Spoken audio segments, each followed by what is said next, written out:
Hello everyone, আসসালামু আলাইকুম। আমি আজকে আপনাদের মাঝে নিয়ে এসেছি মাছের মাথা দিয়ে মুড়িঘণ্টের রেসিপি। মুড়িঘণ্টটি করার জন্য আমি বড় মাছের মাথাটা সিলেক্ট করে রেখেছিলাম, কারণ বড় মাছের মাথা দিয়ে মুড়িঘণ্ট রান্না করলে এর স্বাদ অনেক গুণে বেড়ে যায়।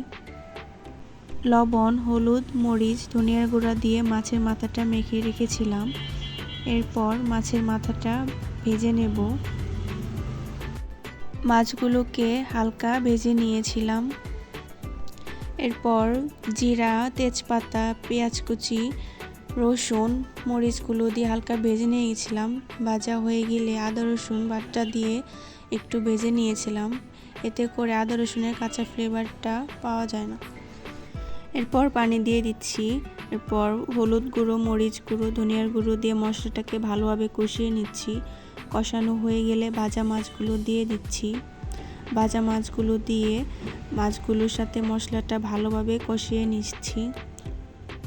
মাছের মাথাটা কষানো হয়ে গেলে দিয়ে দিচ্ছি সিদ্ধ করা মুগ ডাল।